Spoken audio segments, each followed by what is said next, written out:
E aí, segunders ou derrers, porque você já viu? Todo mundo tem um nome, um apelido para um podcast. A gente vai criar o nosso, mas o fato é o seguinte: a gente está aqui nesse mês das mães e eu quero falar para você, mulher, que como eu, de repente já começou a sentir uns calorão, entendeu?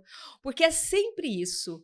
A gente menstrua lá para os 12, 13 anos, aí passa, sei lá, vários anos menstruando, aquela coisa toda, vê o menino, as meninas, aquela, né? Depois a gente para de menstruar. Mas não é só parar de menstruar. Vem um calorão que você acha que vai morrer, né? De meia em meia hora, no meio da noite, calor, frio, calor, frio, calor, frio. Vamos falar dessa mulher que, sinceramente, na época em que eu era criança, menopausa era sinal de fim de vida.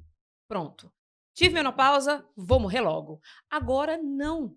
Tem uma nova forma de olhar esse momento da nossa vida.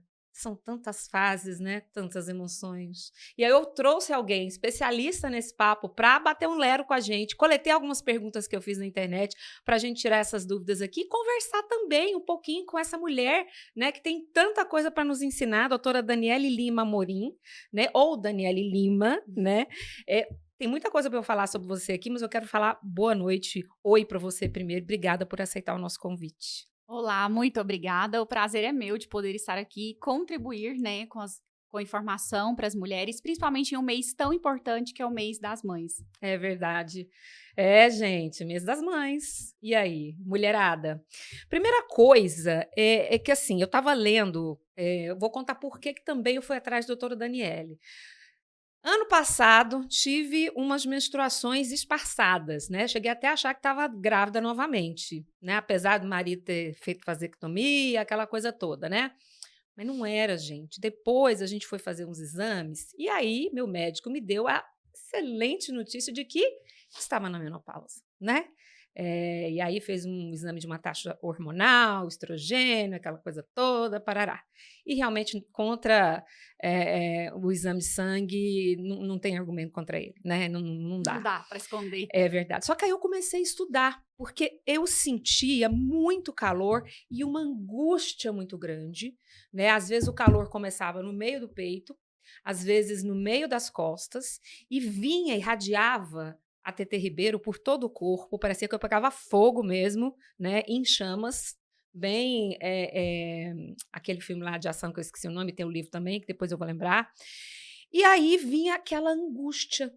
E uma coisa que depois eu fiquei pensando e fui estudar, isso está cada vez mais cedo, ou quando nós mulheres nascemos, isso meio que já está programado na nossa vida? Não, o que nós temos visto hoje é que, de fato, os sintomas da menopausa, eles têm antecipado. A gente divide a menopausa, vamos dizer assim, a fase da transição da mulher na vida reprodutiva, da mulher da vida não reprodutiva. Essa transição, a gente dá-se o nome dela de climatério. Opa. Então, os sintomas do climatério é aquela mulher que começa a ter essas queixas de cansaço, mal-estar, fadiga, um sono irregular, uma labilidade emocional. Eu costumo brincar com as mulheres que vai de 0 a 10 em questão de segundos. Na mesma hora que tá rindo, já despenca a chorar e eles não sabem por que tá chorando. É. É aquele sintoma de angústia que a gente pergunta, mas por que você tá angustiado? O que aconteceu? Você fala, eu não sei. Eu estava bem e agora eu não estou bem mais. Então, esses sintomas, eles fazem parte da transição e essa transição, o mais comum de ocorrer é dos 45 aos 55 anos. Não significa que só vai ocorrer nesse período, significa que é mais comum. Tem mulheres que começam com 42, 40, e a menopausa, que é a fase propriamente dita, um marco, né? Essa fase é quando a mulher ficar 1 ano sem menstruar. Então, ele é um diagnóstico retrógrado. É aquela paciente que chega e fala pra mim, doutora, eu acho que eu tô na menopausa, porque eu tô sentindo isso, aquilo. E aí você fala, você menstrua ainda? Eu menstruo. Então, essa mulher tá no climatério. Ela fala, não, doutora, eu acho que a última vez que eu menstruei tem mais de ano. Essa mulher é menopausada. Quando essa menopausa, quando esses sintomas antecedem os 40 anos, é o que a gente chama de menopausa precoce. Que tem que começar. Por isso que a gente fala que a rotina ela é feita anual. Porque é nessa rotina que nós vamos descobrir, como você falou, que a hora que faz o exame, não tem como fugir, não tem para onde fugir, né? Então, esses exames eles são feitos anualmente para nós fazermos o acompanhamento dessa transição. e avaliar o que está acontecendo. Então, o que nós temos visto hoje é uma antecipação desde a menarca, que é a primeira menstruação, né? Antigamente, a idade da primeira menstruação por volta dos 14, 15 até 16 anos. Hoje, o que nós temos visto, nós ginecologistas, cada vez mais frequente, meninas mais jovens, inclusive já com 9, 10 e 11 anos na primeira menstruação. Então, nós temos uma data de validade do ciclo reprodutivo. Então, com certeza, essa menopausa vai aproximando cada vez mais de nós. E menopausa jamais é o fim da vida. No nosso século, não. Nesse século, não tem como. E assim, você estava falando agora, e eu lembrei, gente, olha, sou uma pessoa que escreve diário desde sempre, né? Mal saberia eu que depois isso ajudaria muito em relação à questão da saúde mental. Mas no meu diário, eu lembro que eu escrevia que eu não gostava de ficar menstruada, que não sei o quê. Mas naquela época, a menstruação, literalmente no século passado, né, gente? Naquela época, eu menstruei com 12 anos, em 92, então eu lembro que era sujo, era feio, né? Era, você menstruou, por um lado era um susto, por outro lado presta atenção que a partir de agora, se você pisar um pezinho fora da linha, você pode engravidar. Então, era uma coisa, não tinha esse momento de curtir, de entender seu corpo, de entender o ciclo do seu corpo. Hoje eu percebo que já tem um movimento nesse sentido. Você vê isso como médica e você atua lá na maternidade Dona Iris? Você percebe esse tipo de coisa ou ainda tem esse tipo de postura em relação à menstruação? Não, graças a Deus as coisas evoluíram muito e mudaram muito. Muitas coisas, com certeza, a evolução foi para o lado positivo. Então, o que nós temos visto é que as meninas têm amadurecido mais cedo e uma relação, vamos dizer assim, melhor dos pais com os filhos. Então, os pais já trazem os filhos, a escola também, eu acho que tem um papel fundamental, né, na educação da criança, nessa transição. Então, às vezes, a adolescente chega ali com 10, 11 anos e ela fala assim, doutora, eu vim aqui, e geralmente criança gosta de falar, né, o pai que fala, não, minha mãe que me trouxe aqui, eu nem sei porquê. E o que nós temos visto hoje são já a transição da criança para o adolescente, ali 10, 11, 12 anos. Doutora, eu vim aqui porque eu menstruei e eu quero saber tudo sobre a menstruação. Então, ele já tem essa noção e esse interesse do que é essa menstruação, por quanto tempo eu vou ficar menstruada, como que é um ciclo, o que é normal, o que não é normal, quais são os riscos que eu tenho. E assim, de fato, a vida sexual também deu uma antecipada, né? A gente vê isso bastante. Eu trabalho em maternidades, em hospitais do SUS, eu tenho visto isso com frequência. Isso, de fato, nos preocupa, é o lado preocupante, né? O lado da informação demais, de ter antecipado essa primeira menstruação. As meninas estarem conscientes, isso é ótimo, mas tem o lado também dessa antecipação da relação sexual e tudo mais. Mas, assim, nós temos visto muito a presença dos pais nessa transição, nessas informações e nesse conhecimento do amadurecimento. Então, não tem sido um pesadelo, recentemente, tão intenso quanto era antigamente para as meninas. O que vocês percebem que poderia ser uma ou algumas explicações para essa iniciação sexual precoce? Eu imagino que talvez a liberdade de expressão, né, muito avançada, é o que eu falei, muitas coisas que avançaram, eu acredito que a maioria tem um lado positivo e algumas coisas não. Então, as crianças hoje têm acesso às redes sociais, à internet, de livre acesso, né, televisão, internet, tudo que antigamente não tinha, meus avós não tiveram, seus pais.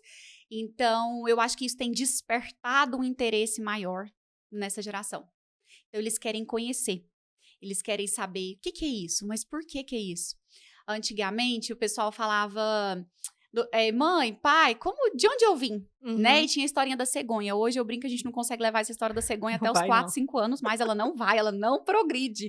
Então, assim, eu acredito que seja isso, o acesso fácil e rápido aos meios de comunicação, meio de informação. E eu acho que a escola também tem colocado isso, né? Tem educado, trazido essas informações como meio de orientação. E aí tem despertado nessas crianças o fácil acesso, acho que a internet tem uma grande influência nisso. E eles têm se interessado mais rápido e às vezes o negócio tem sido não muito bom por esse lado. Olha, e agora a gente vai ficar indo e voltando. Vocês sabem como eu sou, né? Ping-pong total aqui. Mas eu quero te fazer uma pergunta, enquanto você falava, eu tentando entender. Ó, você é coordenadora médica do Hospital e Maternidade Dona Iris, médica especialista em ginecologia e obstetra pelo Hospital e Maternidade Dona Iris, pós-graduada em gestão de excelência pelo IPOG e pós-graduanda em cosmiatria pela APM. E eu quero te perguntar, doutora Daniele, por que esse caminho? O que te levou a seguir? É difícil responder essa pergunta, porque nem eu me parei para fazer ela. Mas quando a gente passa a faculdade de medicina, ela ensina muita coisa, mas ela ensina a gente a ser médico, ponto. A gente não sabe ser outra pessoa. E eu brinco que às vezes a gente tem dificuldade de ser cidadão. Parece que a gente só sabe sobre aquilo ali, medicina.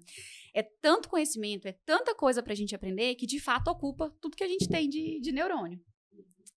E aí eu terminei minha faculdade e eu sou filha de professora, então eu sempre tive vontade de ensinar, de educar, eu tenho vontade de entrar para a sala de aula, de ensinar. E no meu internato, eu pude viver experiências ali de aprender, de ensinar, né? No internato, que é o período de estágio da medicina, nós temos um período que a gente vai evoluindo, o 10º período, ensino nono, 11º, ensino 10º e o nono. E aquilo ali foi despertando o interesse em mim de aprender mais e de ensinar. E aí eu fiz minha especialização no Hospital e Maternidade Dona Iris. E quando eu terminei minha especialização, e eu sempre tive um espírito de liderança. Na escola, eu era a líder, a chefe não sei do que, a líder da sala. Quando eu fui para a faculdade, eu era da comissão acadêmica, eu entrava nas ligas acadêmicas, eu era líder das ligas, eu era diretora, eu era presidente, eu era tesoureira administrativa, direção acadêmica, tudo eu tinha que fazer parte de alguma coisa para organizar. Eu sempre tive esse espírito comigo. E aí, quando eu terminei a especialização, meus professores devem ter visto esse espírito em mim, e eu fui convidada para ser coordenadora, né? Tinha acabado de terminar a especialização, jovem ainda, como eu falei, parece que eu sabia só sobre medicina, e isso parecia ser pouco. Fui convidada para esse desafio, que para mim foi um grande desafio. Ele me transformou como ser humano, como médica, como profissional. E já vai fazer 2 anos e meio que eu estou na gestão do Hospital e Maternidade Dona Iris, como eu te falei, é um grande desafio. E aí eu falei, agora eu preciso, beleza, eu já aprendi sobre medicina, claro que eu nunca vou saber tudo, tem muita coisa para aprender, mas eu preciso agora aprender um pouco sobre gestão, né? Ser líder de um hospital, tamanha importância, um hospital de tamanha dimensão.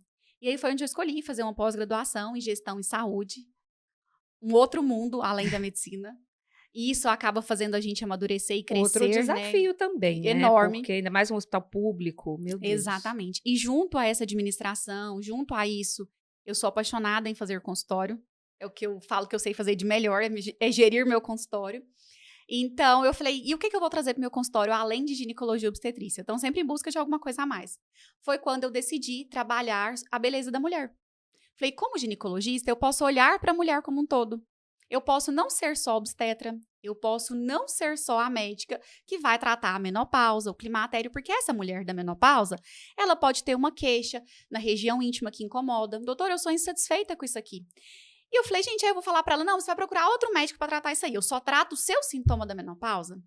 As mulheres têm cada vez mais preocupadas com essa coisa que é tocável, essa beleza feminina, o empoderamento. A gente fala de empoderamento, a gente fala de beleza. E eu falei, eu posso levar algo a mais. Eu posso cuidar da região íntima, eu posso cuidar da região do bumbum, que ela tá se sentindo incomodada, que ela não tá legal. E foi quando eu entrei para essa área de cosmiatria, que é uma área que a gente estuda o embelezamento da mulher como um todo. E hoje eu faço no meu consultório ginecologia, obstetrícia, eu falo que integral. Eu cuido da mulher do fio de cabelo até a unha do pé. Nossa, gente, é muito interessante isso que ela fala. Conheço bem esse pensamento, né? Primeiro jornalista, primeiro pedagoga, aí depois psicopedagoga, aí atendia como psicopedagoga, e como psicopedagoga você pode ir até determinado ponto. Você tem que encaminhar para um psiquiatra ou para um psicólogo. Eu não podia ser a psicóloga daquela criança, daquela família que já tinha se aberto para mim. Aí fui fazer psicologia, estamos finalizando daqui a algumas semanas, ou ia beba. Entendo perfeitamente o que você diz. E assim, eu imagino pela sua fala, pelos seus olhos, que você se realizou nessa questão. E já aconteceu alguma vez de alguma mulher estar no seu consultório, alguma adolescente, você ouvir, você atender e falar, caramba, eu passei por isso. Ou caramba, eu vi isso. Já aconteceu esse tipo de... Sim, com certeza. O consultório é uma experiência de vida, né? E eu gosto de compartilhar isso com as minhas pacientes. Meus pacientes falam assim pra mim, doutora, antes da gente conhecer você, a gente segue você na rede social, pega referência, parece que a gente tem uma intimidade com você antes de conhecer. Então, eu gosto de trazer isso no meu consultório, eu gosto de aproximar a paciente de mim. E quando a gente vai conversar, quando elas compartilham a experiência delas, eu também compartilho a minha. Às vezes eu tenho pacientes no consultório, por exemplo, adolescentes, que estão ali com escape menstrual, com sangramento desregulado, e elas às vezes estão estudando, geralmente fazendo cursinho para fazer vestibular para medicina. E eu falo, aí eu explico para elas, olha, o que vocês estão passando, eu também passei. Eu entendo essa ansiedade, porque elas trazem aquela carga de ansiedade, né? E eu falo, olha, a ansiedade, ela é um fator que interfere no seu ciclo menstrual. Então, não adianta eu ajustar todos os remédios, a pessoa, ela já tomou 200 comprimidos, injeção, todos os métodos contraceptivos do mercado. E fala, doutora, meu ciclo é desregulado, parece que eu não dou certo com nada. E aí eu vou trazendo a minha experiência de vida, do que eu passei aquilo ali, eu entendo, eu sinto e entendo a carga emocional, eu falo para elas, eu compartilho o que vocês estão vendo, que eu também vivi. Então, isso acho que traz um pouco mais de experiência pra gente, né? E é bom compartilhar isso com o paciente. Eu explico, olha, pela sua ansiedade, às vezes o medicamento sozinho, ele não vai fazer muita coisa. Você já pensou em fazer alguma atividade física, alinhar alguma coisa na sua rotina, mudar um pouco a sua rotina pra gente mudar o seu perfil de ciclo menstrual? Elas, uai, doutora, como assim? O que tem a ver isso? Ninguém nunca me falou isso. Só me trocava o remédio. Ah, tá horrível, vamos trocar o remédio. Não deu certo? Troca pro próximo, pro próximo, pro próximo.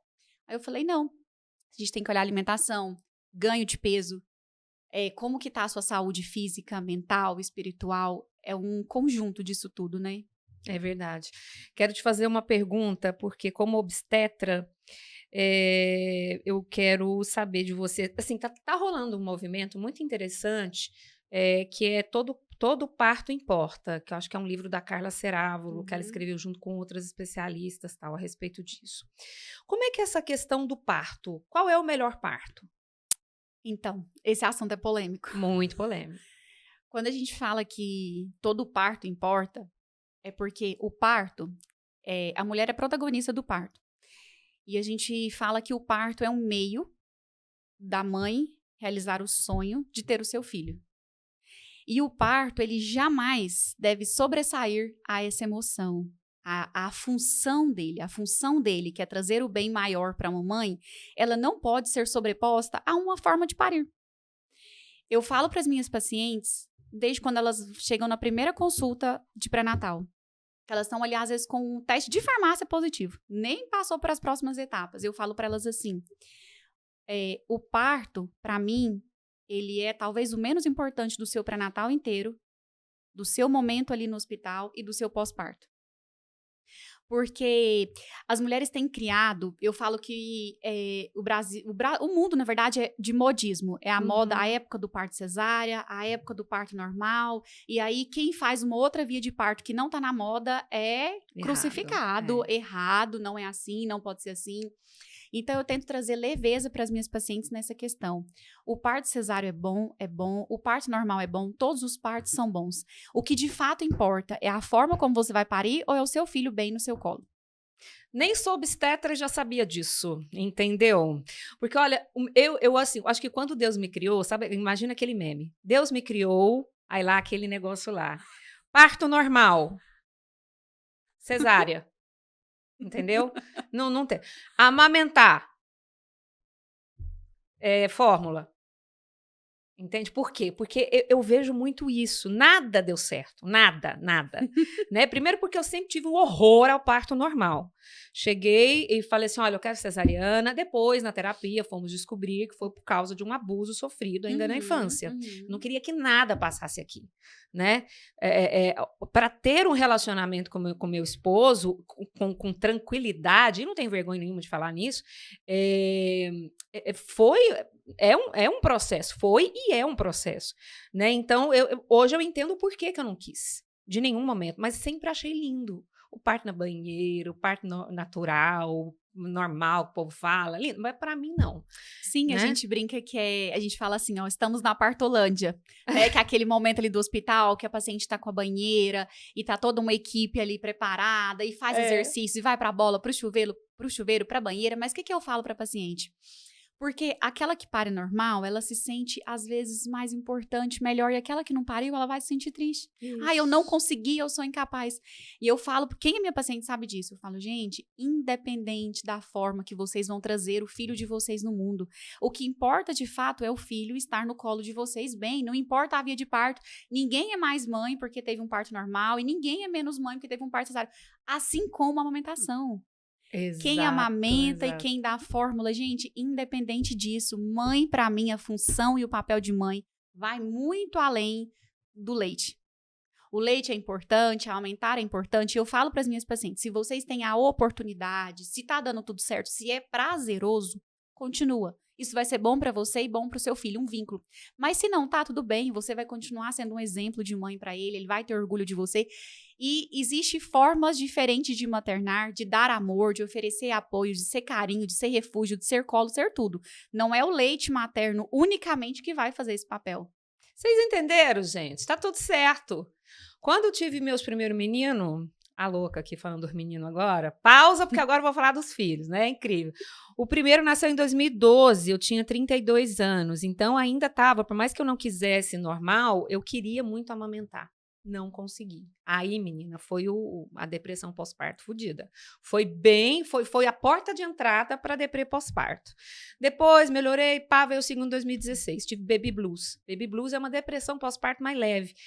Só que aí, quando eu comecei a entrar, aí, por causa de um médico, que a gente levou o menino na emergência, levamos o Yuri na emergência da Unimed, e aí ele começou a falar assim, o que esse menino come? Ah, ele toma fórmula. Você dá fórmula para esse menino? E me deu um remédio para fazer dar leite, Aumentar. porque tem um remédio para aumentar leite. Meu marido meio assim, você podia tentar mais um pouco. Fiquei a noite inteira em claro tentando amamentar esse menino. E esse menino não amamentava e eu sofrendo. Por que eu tô te contando isso? Calma, segura o fio. Vai, continua. Por que eu tô te contando isso? Porque aí, no fim dessa madrugada, eu vou falar um palavrão. Falei, foda-se, médico, foda-se você, eu já tava meio louca já. Eu vou dar fórmula pro meu filho. Vai lá e compra essa fórmula. Eu não quero esse menino chorando mais, ele tá com fome. Foi lá, comprou, já tinha chuquinha. Fiz todo o esquema, gente. Quando o bichinho deu a primeira sugadinha, deu barulhinho no estômago dele. Sabe? Então, assim, aí depois eu fui tratar na terapia, aquela coisa toda. Por que eu tô trazendo isso para você? Porque a gente tá no mês das mães e nós somos muito cobradas para ter o parto ideal, a amamentação ideal, a roupinha ideal, a pesagem ideal, ideal, tudo ideal. Sendo que cada maternidade é uma. Né? Cada Exatamente. situação é uma. E hoje eles estão ótimos, cognitivo tá ok, tá tudo, anda, conversa, faz aquelas coisas, tá tudo certo. É isso que eu falo. Se esse momento, tanto do parto, respeito quem quer, acho lindo o parto normal, quando eu posso indicar, quando a paciente está na dúvida, que ela me pergunta o que eu posso ajudar, eu de fato indico, porque a recuperação é muito boa. Eu acho que é um momento muito bonito, eu gosto de vivenciar aquilo ali, é uma emoção muito grande, mas o parto cesáreo também tem a sua emoção. Não é que porque ser cesárea não tem. Mas eu falo isso muito para as pacientes. Se não for prazeroso para você, não faça. Se isso for te custar um sofrimento, te custar uma dor, eu já vi pacientes falar para mim, doutora, eu não queria ver o menino de raiva. Porque eu pensava, ele vai querer o peito, eu não consigo dar o peito. Eu chorava e não queria ver meu filho. Então, até que ponto é tão importante assim? Até que ponto tem que forçar aquela mulher e desmerecer ela por não conseguir? Então, eu acho que às vezes a sociedade bate muito em cima disso e isso acaba prejudicando. E nós, mulheres, queremos ser fortes, nós somos de fato fortes e às vezes isso machuca. Gente, eu não consigo, então eu sou pior que todas as outras. E não é.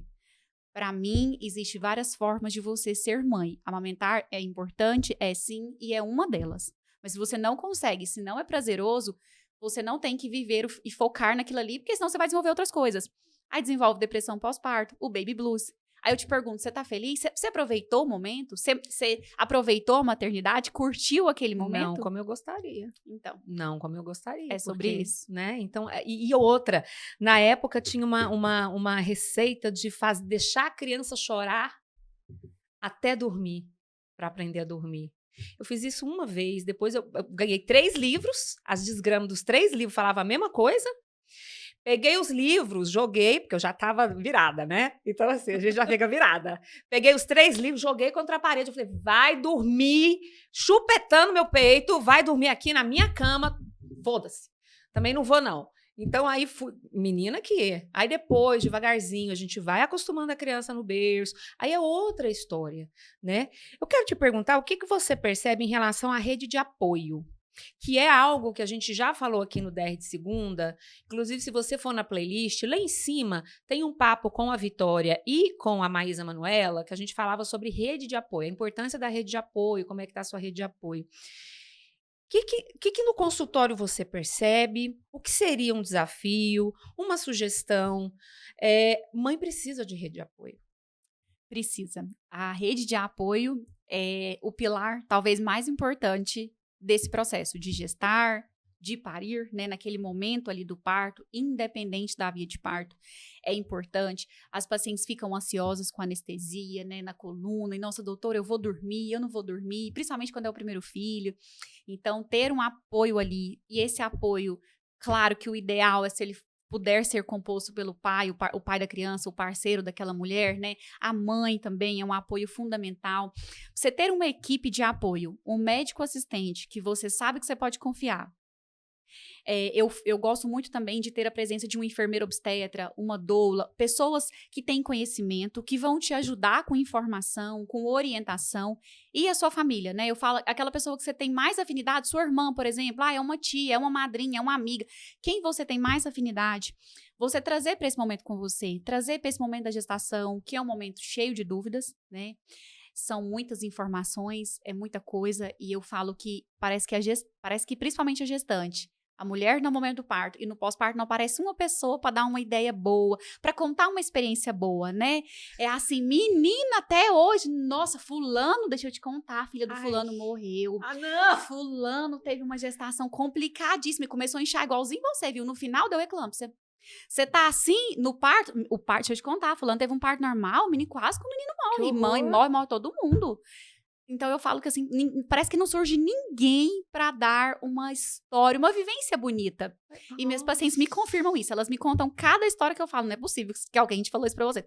Doutora, falou, pois falou. Às vezes nem eu acredito.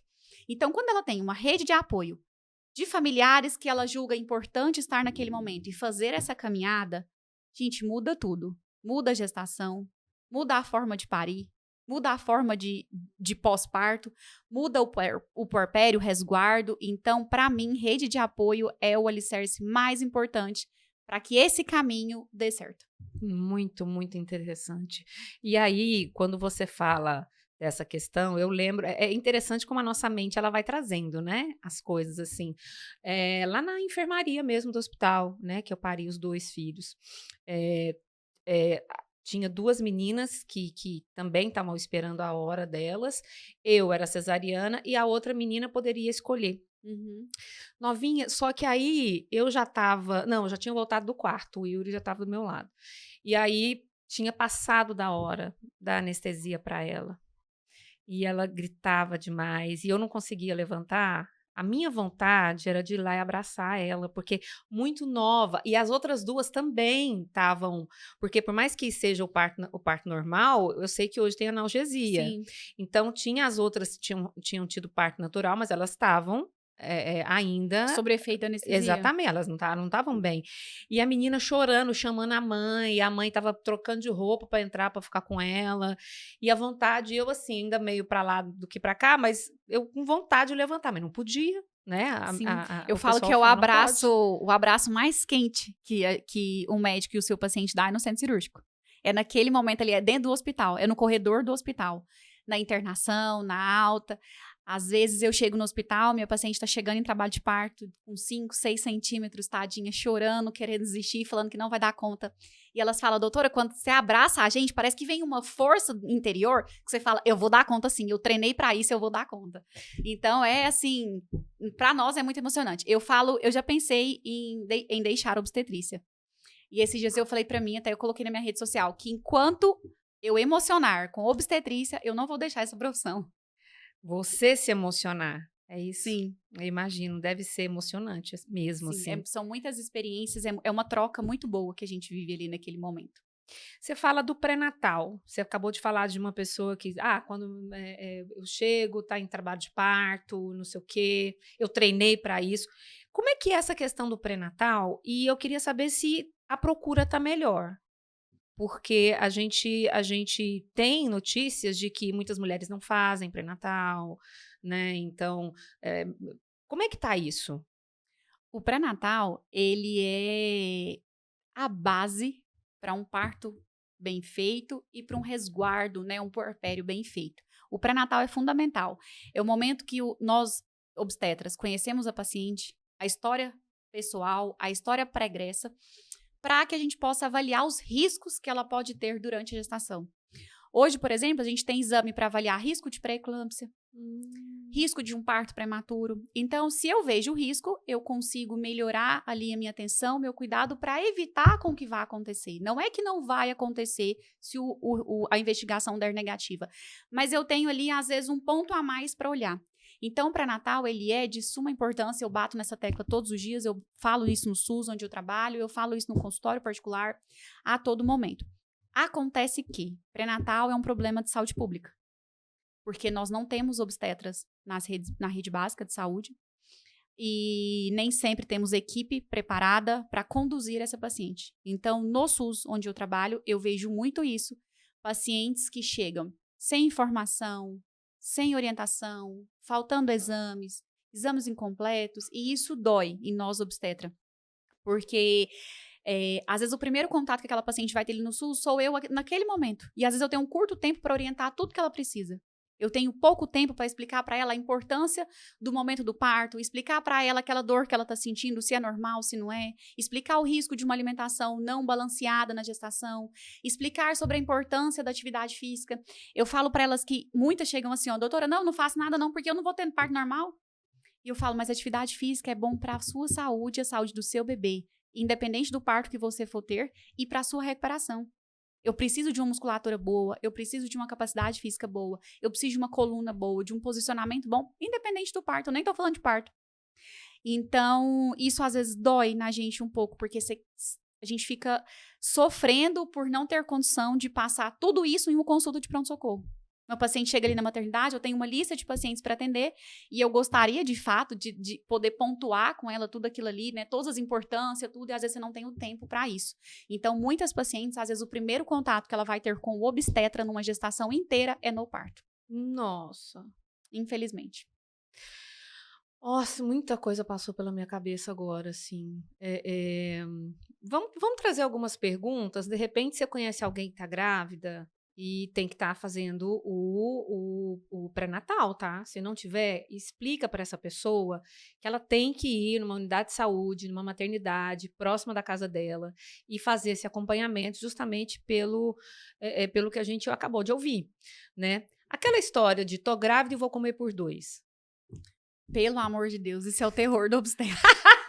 Eu sei. É aquela paciente, você abre a fichinha dela, o cartãozinho. Por isso que as consultas são importantes, porque na consulta a gente registra o peso da paciente, o peso de início, o IMC, e a gente estipula mais ou menos o que a paciente precisa ganhar, né? Nós temos uma tabela, eu posso comer por 2... Doutora, eu ganhei 25 quilos, a gente quer morrer, tem umas que acham bonito contar. Não. Eu ganhei 20, eu penso, meu Deus do céu, coitada dessa paciente, coitada do obstetra, coitada da equipe, coitada de todo mundo. Não existe isso, pelo amor de Deus. Tem que comer por e tem que comer saudável. Às vezes, as pacientes brincam assim comigo. Doutora, tem uma lista do que agora que eu tô grávida eu posso comer? Aí eu falo assim pra elas. Sanduíche, tem algum nutriente pra você? Não. Pizza, refrigerante? Alguma dessas comidas, fritura. Qual que é o benefício? Nutriente, vitamina, mineral? O que tem de bom pra você? Aí elas arregalam o olho pra mim. Uai, doutora, não sei. Eu falo, o que você acha que vai ter pro seu bebê? Um ser que está crescendo, desenvolvendo, formando do fio de cabelo dele aos dedinhos da mão, os dedinhos do pé, toda essa formação. Você acha que o que isso vai trazer de nutriente para ele? Então, Nossa. Isso é o reflexo do que você pode e do que você não pode comer. De fato, não tem uma restrição absoluta, assim, grávida não pode comer isso. A não ser que seja uma grávida que tenha algum risco de pré-eclâmpsia, uma grávida suscetível à toxoplasmose, tem algumas orientações que a gente passa isso em consulta para elas do que elas devem evitar de comer. Mas proibição, basicamente, não tem nenhuma. Mas o que a gente tem que olhar é isso, é o que aquilo ali vai trazer de benefício para você como mulher. E pra você, gestante, pro seu filho, que tá desenvolvendo? Sabe uma coisa que me fez sofrer? Sushi. Que não é indicado, né? Meu médico falou que não é indicado comer sushi. Isso aí é uma polêmica, vamos dizer assim. Por quê? Quase morri. A toxoplasmose é uma doença causada por um protozoário, Toxoplasma gondii. E esse protozoário, ele é comum em carne de vaca e carne de porco e em frutas e verduras mal lavadas, vamos dizer assim. A comida japonesa, ela por si só não é contraindicada para aquela mulher, a não ser que ela tenha tido alguma reação, alguma coisa, a gente peça para evitar comer na gestação, porque a grávida já tem uma imunidade mais baixa. Mas a comida japonesa, ela não é contraindicada, ela não é proibida. Por isso que eu falei, quase nenhuma alimentação é proibida, porque ela não é proibida, porque ela não tem o protozoário Toxoplasma gondii. Claro, por que é uma comida que você tem que ter cuidado? Porque são comidas geralmente frescas, né? Então, você tem que saber de onde você tá comendo, porque geralmente as comidas são cruas, frescas. Então, é mais esse cuidado pra você não desenvolver uma outra coisa do que relacionado à proibição por conta do toxoplasma. Toxoplasma, que é contraindicado, é carne crua, carne mal passada, quibe cru, e isso de fato não pode. Gente, mas eu confesso, eu fui num lugar que eu compro sempre sushi, peguei 2 negocinhos só 2. E comi. Assim, eu demorei meia hora só mastigando. Sentindo só ali, né? A emoção. Sabe? Meu Deus. Se não tiver nenhuma contraindicação, eu libero para minhas pacientes. Que elas pedem, elas imploram por comida japonesa. Ai, é maravilhoso! Maravilhoso, gente. Outra questão. Sexo na gravidez. Antes era um tabu, né? Não podia, porque não sei o quê, vai machucar a criança. Hoje não só pode, como nós obstetras recomendamos no final da gestação para aumentar, né, para começar ali o trabalho de parto. A relação sexual, ela é permitida na gestação, a não ser que essa grávida tenha alguma contraindicação. O que seria essa contraindicação? Uma ameaça de trabalho de parto prematuro, uma ameaça de um abortamento, aquela grávida está com sangramento, a grávida que tem a placenta um pouco mais baixa. Então, nessa situação, nós obstetras vamos falar para a paciente, olha, a relação sexual, ela não vai ser segura para você nesse momento. A partir do momento que for liberada, eu vou te avisar. Você toma, então, a iniciativa de falar, porque sim, geralmente elas não eu falam. falo pra todas. Não, tem umas que morrem de vergonha. Não, eu já falo pra elas. Quando eu pego os exames e eu vejo que tá tudo bem, que tá evoluindo bem, eu falo, olha, relação sexual é permitida. Às vezes o marido até dá uma olhadinha assim, dá uma risadinha. Você vê que ela tava proibindo. Aí ela pensa, ai, que droga. Que preguiça. E aí eu falo, olha, a relação sexual tá permitida. Caso aconteça, eu passo todos os sinais de alarme, as orientações. Caso aconteça alguma coisa dessa, vocês vão entrar em contato comigo. Ou se em algum exame, alguma coisa for detectada, eu vou suspender. Mas até que eu suspenda, tá permitida. E tá permitida do início até o dia de parir. No final, a gente brinca assim, ó, tá liberado namorar pra ajudar a estimular o trabalho de parto. Olha só, pra vocês terem uma ideia. Só que, meninos, calma, tá? Não é aquelas coisas doidas que o povo às vezes faz, não. Por favor, tá? É com cuidado, com carinho, né? Sempre ouvindo o que a mulher tá sentindo, se tá gostando, se tá bom pra ela. Sempre. E claro, né, amores, né, meninos? As mulheres precisam querer, não é? Sim, até porque é um momento delicado pra elas. Os hormônios estão a 1000, né? Então tem toda uma emoção, toda uma carga envolvida. Então tem que ter muito cuidado, carinho e amor redobrado. Próximo assunto é esse, hormônio. Porque, olha, eu vou falar. Primeiro, nos meus 2 partos, eu pedi para entrar em trabalho de parto justamente por causa da ocitocina, né? Que aí depois ajudaria na amamentação. Não funcionou nada, senti umas dores horrorosas. Mas, enfim, fiz a minha parte, não é? Mas por que a gente fica nessa instabilidade toda, né? As mulheres, as mães que estão nos vendo agora, as mulheres que já estão no puerpério nesse momento. Por que essa instabilidade? Antes, né, eu lembro até hoje, quando eu descobri que eu estava grávida pela primeira vez, eu tive que ir num pronto-socorro, eu estava muito gripada, gente. E do lado, na baia do lado, tinha um bebezinho que um enfermeiro estava tentando pegar a veia desse bebê. E veia de bebê é muito fininha, muito pequenininha. Gente, esse bebê esgoelava e eu chorava junto. Esse bebê não era meu, mas ele era um bebê. E aí eu falei, gente, por favor, alguém fazer alguma coisa. E eu pensando, né, que o meu filho vai passar por isso. Meu filho era menor que um grãozinho de feijão, né? Mas por que isso? Eu sei que são os hormônios. A mulher, quando fala que ela é de fase, de fato, nós somos de fase. O nosso ciclo menstrual, os nossos hormônios, eles vivem em constante oscilação. Sobe um para descer o outro, sobe um para descer o outro. E eles oscilam. E isso é durante toda a vida. É por conta dessas oscilações que acontece a primeira menstruação, é por conta dessas oscilações que acontece a gestação, que acontece o parto, a amamentação, que acontece a menopausa. É por conta dessas oscilações. Então, são vários hormônios envolvidos. Por isso que quando a gente fala em menopausa, reposição hormonal, não é um assunto tão simples, não é uma coisa tão fácil, tão assim, não, você precisa disso, tá? O que você tem de sintoma? Isso aqui é seu hormônio. Não é assim. É uma construção, porque nosso corpo é movido à base de hormônios, são muitos, e eles interagem na função do nosso organismo. Por isso que eu disse que aquela menina lá do cursinho que tá com ansiedade, que tá estressada, que tá dedicando ao estudo, vivendo um período de estresse muito grande, essa menina, ela sofre com o período menstrual dela. Porque tem alteração, os hormônios estão tudo interligado com os nossos sentimentos, com o funcionamento geral do nosso corpo. Então, quando a gente tá grávida, é um tipo de hormônio ali. Depois que a gente pare, outro hormônio entra em ação. Sim, os hormônios entram em ação e eles aumentam em quantidade. Em cada período da fase, uns aumenta a intensidade, o outro diminui, um aumenta a função, um aumenta a produção, diminui a produção do outro, o outro aumenta. Por isso que é uma constante oscilação. Rapaz, tá vendo? É isso que a gente fala, vocês não acreditam, né? Os homens, né? Porque nós mulheres, a gente acredita piamente nisso. Hormônio de reposição, por exemplo. Quando eu descobri que eu descobri que eu tava já no babado, né? O estrogênio lá no pé, me foi ofertado o hormônio, né? E eu pedi para esperar um pouco. Né? Até porque vocês sabem, vocês me acompanham aqui, eu faço tratamento para transtorno afetivo bipolar, tomo antidepressivo, aquela coisa toda. Então, como eu já faço um combo de medicamentos, o meu ginecologista falou o seguinte, cara, isso aqui já vai te ajudar na depressão que vai vir. Por quê? Por que eu suspeitei também que eu estava entrando na menopausa? Porque eu estava tomando a medicação certinha, fazendo a alimentação certinha, fazendo a reposição vitamínica certinha e me sentindo um lixo, sabe? Péssima, com pensamentos horríveis, aquela coisa toda, falta de energia e tal.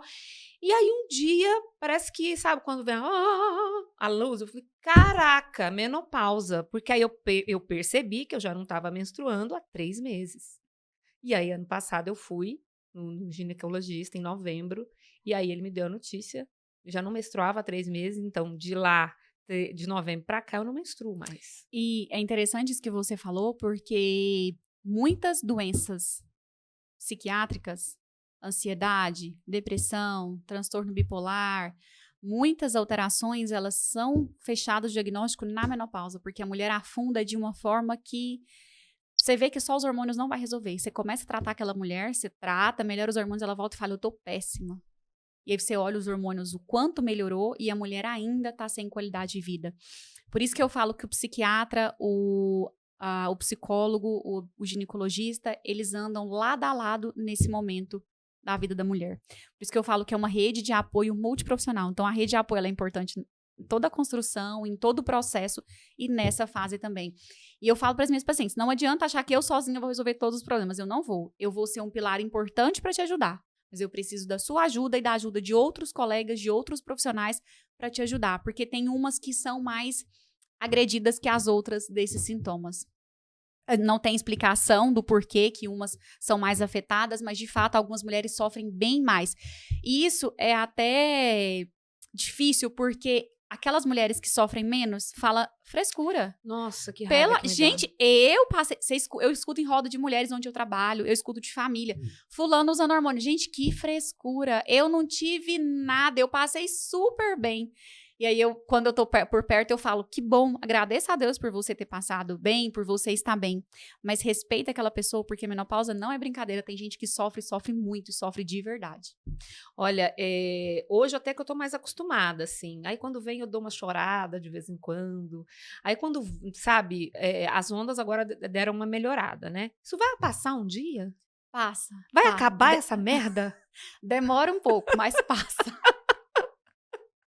Esta porcaria, porque olha, tem hora que me vem um negócio, meu Deus. Aí eu começo a chorar e não tem nada. Aí o problema são os meus filhos. Mamãe, o que foi? Mamãe tá oscilação de humor, tá tudo certo. Aí... É do 1000 ao milhão em questão de segundos. É do tá rindo, tá tudo bem, de repente, meu Deus, tá tudo péssimo, o que eu tô fazendo da vida? Eu tô perdida.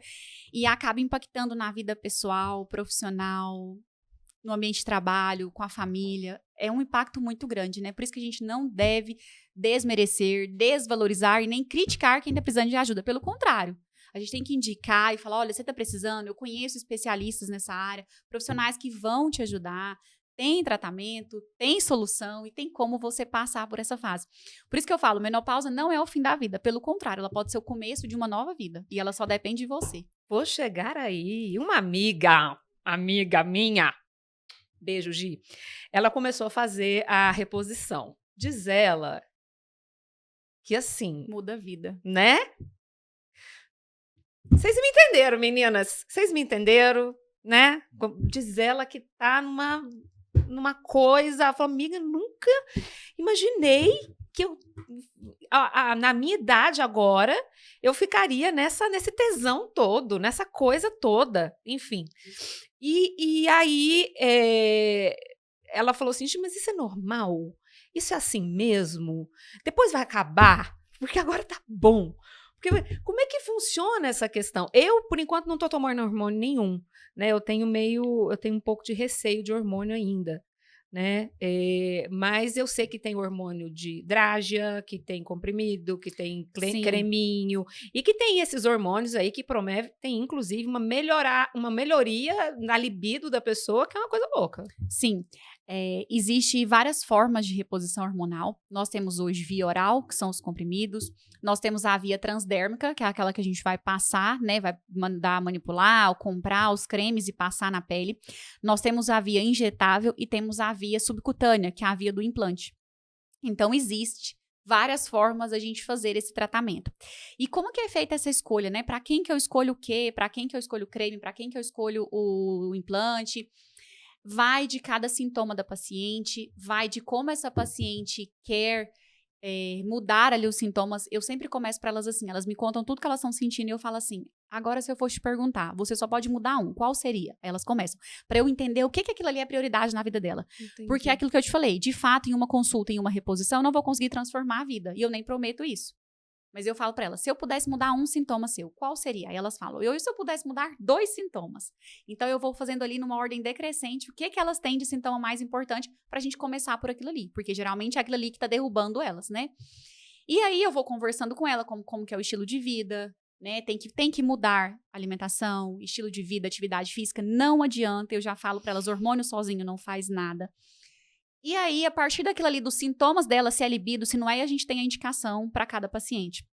E aí, conhecendo a vida dela, doutora, minha vida é muito corrida, eu saio de casa cedo, eu chego em casa à noite, corrido, busco o menino, levo o menino. A mulher da menopausa, eu falo que ela é uma mulher multifunção, né? Todas somos, mas parece que a da menopausa, ela tem filha, ela tem neto, tem genro, tem nora, tem milhões de pessoas nas costas dela. Então, não adianta eu propor para ela um tratamento que ela não vai dar conta de fazer. Eu vou falar, olha, eu vou passar um creme transdérmico para você, ótimo. Pode ser ótimo para sua amiga, para sua vizinha, mas às vezes para você não vai ser. Porque você não vai lembrar de usar. Você fala, doutora, eu chego em casa, eu só quero deitar e dormir. Eu nem lembro o que eu fiz durante o dia. Então, eu não vou lembrar. Então, não adianta eu propor um tratamento que não vai ser benéfico para você nesse sentido. Então, a gente tem que alinhar tudo. A história pessoal, a história pregressa dessa paciente, a história familiar, os fatores de risco. Porque corre-se muito que, o hormônio dá câncer, o hormônio dá câncer. Depende. Depende da prescrição, depende da indicação.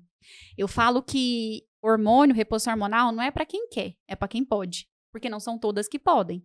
Uhum. Então, com uma indicação bem feita, com avaliar os sintomas, avaliar a história, avaliar os exames complementares, você falou, quando a gente pega o exame e não tem para onde fugir mesmo, aí sim que o ginecologista, junto com a mulher, decide qual a melhor via de repor para aquela paciente. E é individual. A gente tem pacientes hoje que chegam e falam, minha amiga tá usando esse, eu quero usar esse, e esse aqui. Eu comecei a usar esse, não vi melhora nenhuma. Aí eu falo, o que é bom para ela pode não ser o melhor para você. Cada paciente tem que ser individualizada. Gente, não tem para onde correr. Cada um é um. E é muito bacana, porque ela fala tudo que nós fala aqui, né? Não é? E eu não combinei com ela. sabe? Não combinei isso antes. Aliás, cheguei aqui, tudo mudando de trânsito aqui do lado do estúdio, uma coisa louca. Cheguei aqui esbaforida, não combinei com ela. É porque é a linha de pensamento, é essa ciência baseada em evidências, é justamente essa medicina que trabalha, né, com o indivíduo como integral e individual. Né? Isso é muito importante. Assim, essa individualidade, ela é extremamente... como é que eu vou dizer? Vital para a gente. Infelizmente, a gente está muito de olho nas telas, nas redes sociais, e às vezes a gente quer ser uma pessoa que a gente não é, e passa uma vida inteira vivendo a vida que não é a nossa, com padrões de comportamento que não são os nossos, porque a gente não se conhece, a gente está imitando alguém. Exatamente. E isso prejudica em todas as fases. É o que eu falei. Prejudica no pré-natal, prejudica no parto. Ai, mas eu vi que fulano, que é famoso, conseguiu parir assim. Querida, fulano tem outra realidade. Fulano teve outra história. Fulano teve outro preparo. Cada paciente tem que ser individualizado. Não existe receita de bolo para tratar menopausa, para tratar fazer pré-natal, para orientar sobre pós-parto, sobre amamentação. Não existe livro, não existe nada que venha pronto.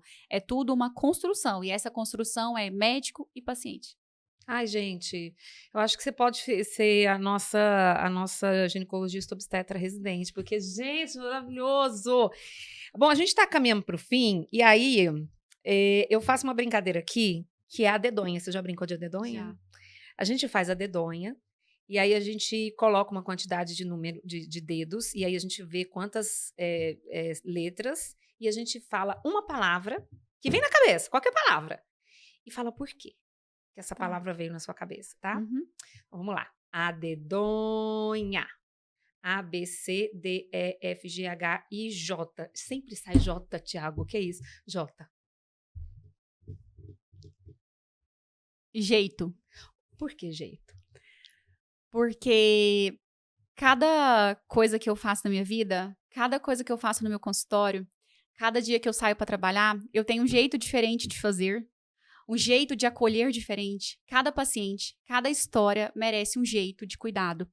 É o que eu falo, o que eu tenho para um paciente para oferecer, às vezes é só um conhecimento científico. O que eu tenho para oferecer para outro, às vezes é uma experiência de vida. Então, por isso que compartilhar a vida no consultório, no hospital, onde eu trabalho, eu tenho prazer em fazer isso. E levar o meu jeito, Daniele, de ser, que é esse jeito acelerado, ligado no 320, levar para outras pessoas e dizer que todo mundo pode chegar aonde quer. Basta ter um jeito diferente de fazer. Boa, gostei. Eu vou falar, essa palavra eu sempre uso aqui. Junto. Junta tudo, mas não esquece do integral e do individual, né? A gente junto, a gente consegue fazer muita coisa. E aí, nessa palavra junto, eu vou te fazer uma pergunta. Você acha que um dia a gente vai conseguir, ou seria utopia da minha parte, a gente vai conseguir chegar num modelo social em que consigamos nos respeitar pelas nossas diferenças e trabalhar junto, apesar de? Eu espero que sim. Eu gostaria fielmente que sim, né? Que o respeito, ele deve começar de nós. Então, quando eu vejo uma mulher julgando outra, né? E no meu consultório é muito comum, porque eu só atendo mulheres, então elas trazem para mim, doutora, fulana falou isso, eu escutei aquilo outro. E eu gostaria muito que esse respeito começasse por nós. Eu falo que os tabus, eles têm que começar a ser quebrados por nós. Ah, tem um tabu que todo mundo que faz reposição de hormônio dá câncer. Mas ele tem que começar a ser quebrado por você que está na menopausa. É você dizer, eu estou na menopausa, eu estou tratando e eu não tenho câncer. Muito bom, muito bom. Mais uma vez. A dedonha. 3, 2, 1. A dedonha. A, B, C, D, E, F, G.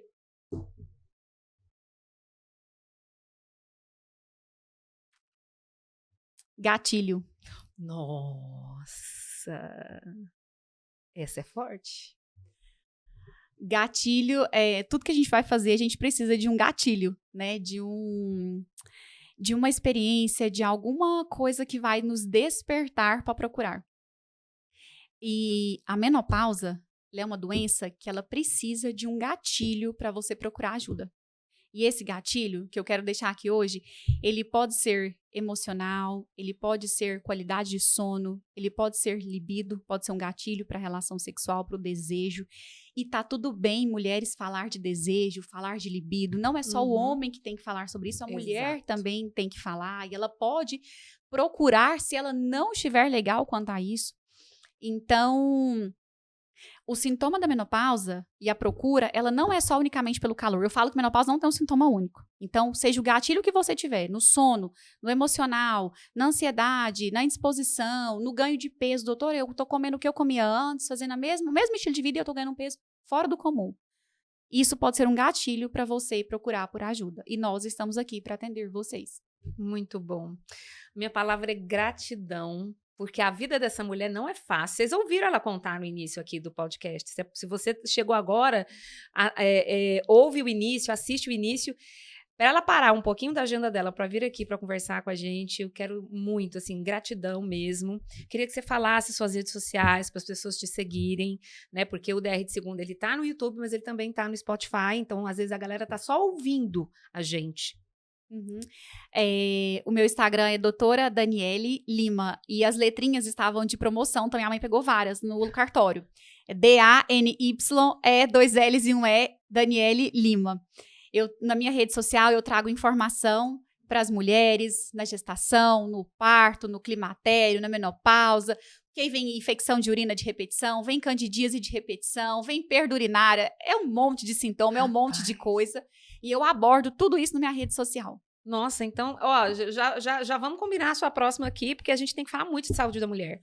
Tem muito assunto para falar, daria pra gente ficar aqui um mês falando só disso. Então, nós já vamos, agendar a volta dela aqui, para que a gente tenha mais DRs de segunda sobre a nossa saúde, de nós mulheres, né? Então, ó, obrigada pela sua audiência até aqui. Quando você quiser assistir de novo, pode vir assistir. A gente está no canal da Ligue TV, a gente está no Instagram também da Ligue TV e a gente está no Spotify DR de Segunda, beleza?